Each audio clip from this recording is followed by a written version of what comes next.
In this video, I'm going to be telling you about 3 ways that you can take advantage and actually get yourself more kills in games of Dota 2. Doing these 3 things will definitely net you some more kills, but also there's other benefits of that along the way as well. So if that sounds of interest to you, then please do stick around. Also, if you enjoy this video, please do leave a like, sub to the channel if you are new, and let's get started.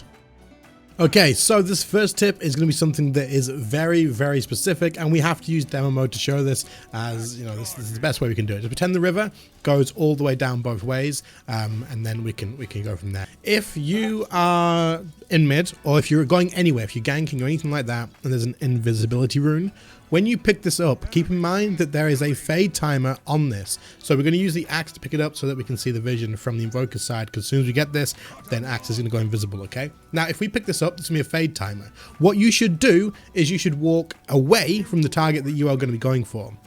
If you want to go gank top, then you walk towards the bottom lane, right? Or you walk back towards mid. And that way, the enemy see you walking back that way if they have a ward, or the mid laner will see you if they see you pick it up. They see you going back the way that you want them to think you're going, right?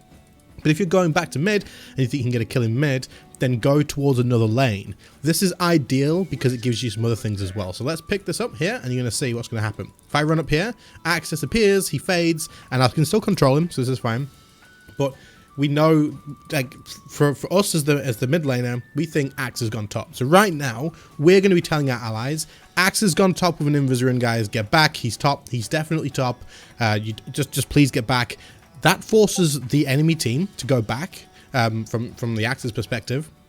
But also, you can come into mid, and he feels pretty safe. He can push up here. I can't control him because I'll lose Axe forever, pretty much. Oh, we can get a sentry, actually. But I can pretty much just be like, oh, this is all nice and safe. I'm going to put the sentry down, and Axe is there, and he can just go and kill me, and it's absolutely screwed, and that's it. I'm dead. It's over. So, when you take an invisibility rune, run away from the target that you want to go for. If you want to go for top, then run towards mid. If you want to go from mid, then run towards top, and all that sort of stuff, and the opposite on bottom, of course, as well. Give them the false sense of security, or make them think that you're going to gank a lane. That lane has to play passive, and you're not even there. So definitely something to keep in mind. A lot of people forget about the fade time, and because of that, they end up missing out on a lot of kills. If you take the rune and run straight towards them, then they're going to play super passive and knock them out until they see you again, which means you're basically going to attack the creep wave, and you've kind of wasted an Invis rune. We'll use the same demo mode to explain the next thing as well. So what we're going to do is going to grab ourselves, I don't know, let's just grab it. It really doesn't matter who we grab. We'll get a draw for no reason whatsoever, and we'll send her over here. Now, if you are in the mid lane, for example, or any lane, bottom, top, it doesn't matter, but you ask for a gank, or if your allies are just going to gank anyway, then keep in mind that the enemy are humans as well. They also have their own instincts and like experience with the game, and they will be able to read you if you start playing really aggressive. So if you're playing normally, you're just last hitting, you're just going around, you're just doing regular stuff, but then your drow's like, I'm gonna gank, so you're like, okay, cool, and then suddenly you're playing aggressive like up here because you know that the drow's coming. What do you think is going to happen with the Axe? The Axe is going to be like, holy crap, they're playing mega aggressive, and then suddenly they play super passive, and you miss out on any opportunity to be able to actually gank them because you're playing way too aggressive, or you seem too keen to get in the fight, right? You don't want to give that away. Players will pick up on this. It is how it is. If you just think about it, if you're in the mid lane and you are just farming away, and then suddenly they just start running, and they're like, suddenly they're way more aggressive than they were before.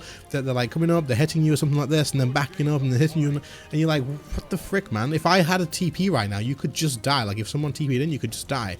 That you're immediately going to be thinking that they're ganking, someone's coming in. So even if they can't see your allies, just play kind of passively. Like if anything, just like, I'm scared of being ganked. No. And then when they come up to farm, like if they're a melee hero, especially if you're farming back here and then you start playing a little bit passively, they're gonna feel safe to come and last hit, and then they can come up, and as their last hit, you walk the drow in from behind, and you just go crazy, and you can use your cold snap and stuff, and then you can just kill the Axe, right?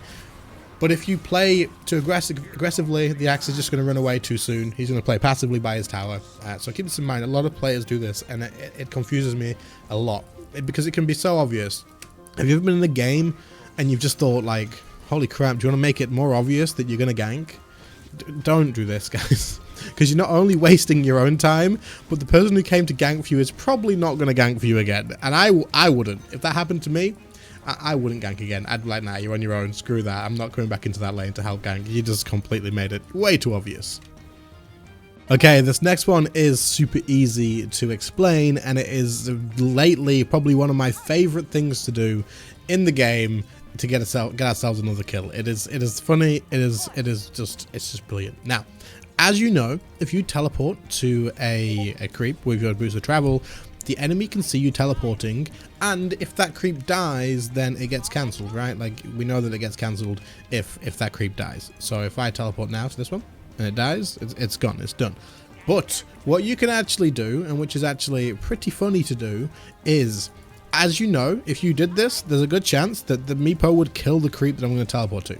So if I teleport up here and then I use fortification, this guy tries to kill it, but he can't, and then I can come up, oops, and not lose this, and just ult straight away and just kill him off. Now, this is by far the most fun thing that I have done lately. Like, it is hilarious. It is just, when people are trying to kill that creep desperately and they realize they can't, and then they're like, oh no, by which time it's too late, you're there. If you're playing a hero that can quite easily solo kill another one that is pushing a lane, you can do this. You can boost the travel to that creep. You can absolutely just go ahead and fortify it. As long as you don't need fortification, keep this in mind. If they are pushing like your rack soon, don't use fortify. If you're in a position in a game where you know you're not going to need fortification for a while, then this is the best time to do it. But it's pretty fun to do.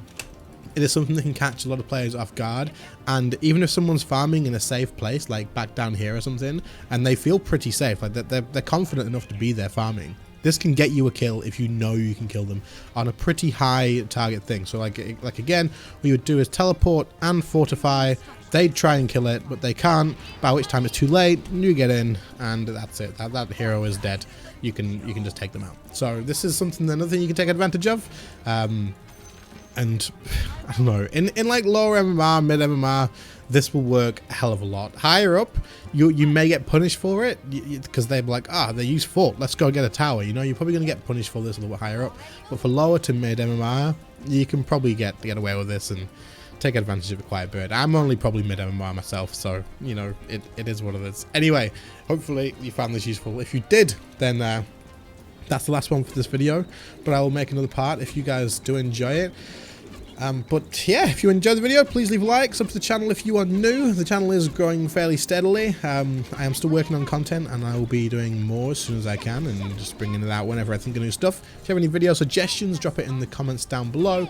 I'll be working on some counter guides soon, and I'll be doing individual videos of like individual heroes probably. But other than that, thank you all for watching, and I'll catch you all in the next one. See you later, guys.